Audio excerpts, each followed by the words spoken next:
ကဲချစ်စရာကောင်းတဲ့သားတို့သမီးတို့ရေဒီနေ့တော့ဒိုရှမ်းပြည်နယ်ကတာယာလှပတဲ့အင်းလေးကန်ကြီးအနားမှာဖြစ်ခဲ့တဲ့ထူးဆန်းအံ့ဩဖွယ်စွန်စားခန်းပုံပြင်လေးတစ်ပုဒ်ပြောပြမယ်နော်တေချာနားထောင်ကြအောင်ဟဲ့အင်းလေးကန်ရဲ့ရွှေစွန်လေးဟိုးရွှေရုံကပေါ့ကွယ်ရေပြင်ကြီးကငွေစင်ပြားကြီးလိုဝင်းလက်နေရဲ့အင်းလေးကန်အနားကရွာလေးတစ်ရွာမှာသူရဆိုတဲ့ကောင်လေးတစ်ယောက်ရှိတဲ့သူရကစွန်လွတ်ရတာရဲ့သူ့အဝါပြောပြတဲ့ပုံပြင်ဒီကိုနားထောင်ရတာရဲ့ကိုတိမြတ်နိုးတာပေါ့တနည်းတော့သူရက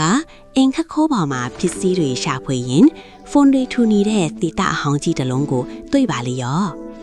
အထဲမှာတော့လက်ရမြောက်လာတဲ့ဝါစွန်ပေါင်တစ်ခုရှိနေတယ်ကွယ်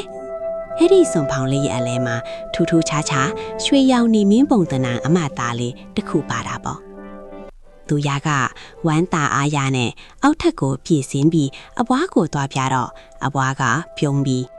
အေးဒါကဒိုဘိုးဘွားဒီလက်ထက်ကတွေကရှိခဲ့တာကွယ်ဒါဟာတာမန်စွန်တလွားမဟုတ်ဘူးနော်ဘာတွေထူးခြားမလဲဆိုတာတော့မီလီကိုတန်ရှာဖွေကြည့်ဖို့လို့ပြောလိုက်တဲ့သူရလည်းစိတ်လှရှားစွာနဲ့ရွှေဝါရောင်စခုလေးတွေကလိုင်းပြပြလေးတွေဆွဲပြီးစွန်လေးကိုအချောတက်လိုက်တယ်ပြီးတော့ရွာဘေးကကွင်းပင်ကြီးမှာစွန်လွတ်ဖို့ပြင်တော်တာပေါ့စွန်လေးဟာလေထဲကိုဝဲတက်သွားလိုက်တာပိုမြင့်ဒီတိမ်တွေထဲထိရောက်သွားတော့တာပဲအဲ့ဒီအချိန်မှာအန်ဩစရာကြီးဖြစ်သွားတဲ့ခါတို့သမီးတို့ရဲ့စွန်ပေါ်ကရွှေရောင်နေမင်းလေးကတလက်လက်တောက်ပါလာပြီးသူရကိုပါလေထဲကိုဆွဲခေါ်သွားပါလေရောသူရကကောင်းကင်ယာမှာပြန်တန်းနေရင်ရတနာတွေလိုဝင်းလက်နေရဲ့ရွှေရောင်ငှက်ကြီးတစ်ကောင်ကိုတွေ့လိုက်ရတယ်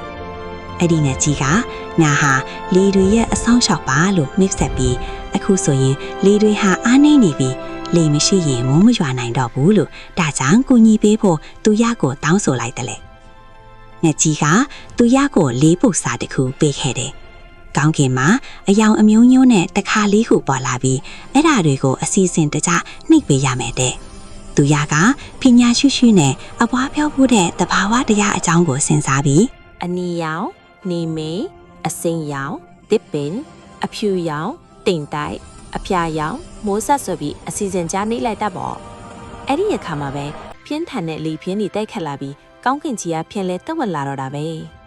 နောက်ဆုံးတော့လေပီလေးကသူ့ရဲ့ကိုမြေပြင်ပေါ်ကိုညင်တာစွာဖြန့်ချပေးခဲ့တယ်။အဲ့ဒီအချိန်မှာပဲအင်းလေးကန်ထက်မှာအေးမြတဲ့မိုးစလီတွေစတင်ရွာသွင်းလာပြီးလယ်သမားကြီးတွေလည်းပျော်ရွှင်သွားကြတာပေါ့။သူရဟာအိမ်ပြန်ရောက်တဲ့အခါအဖွားကိုကြည့်ပြီးပြုံးလိုက်တယ်။သူဘာကိုသိသွားလဲဆိုတော့စွန့်စားခန့်ဆိုတာဝေးသွားမှမဟုတ်ဘူး။ကိုယ့်ရဲ့အိမ်လေးနဲ့ပေါက်ဝင်းချိန်ကိုကူညီပေးတာဟာလည်းအကြီးမားဆုံးစွန့်စားခန့်မယ်ဆိုတာပါပဲ။ကဲပုံပြင်လေးရတော့ဒါပါပဲကွယ်။သားတို့သမီးတို့လည်းသူရလေလိုမယ်မိမိပတ်ဝန်းကျင်ကိုချစ်တတ်ကူညီတတ်တဲ့သူလေးတွေဖြစ်ကြပါစေနော်သားတို့သမီးတို့ရောသူရလိုမျိုးကောင်းကင်ပေါ်ပြန်တန်းပြီးကဘာကြီးကိုကူညီချင်ကြလားကွယ်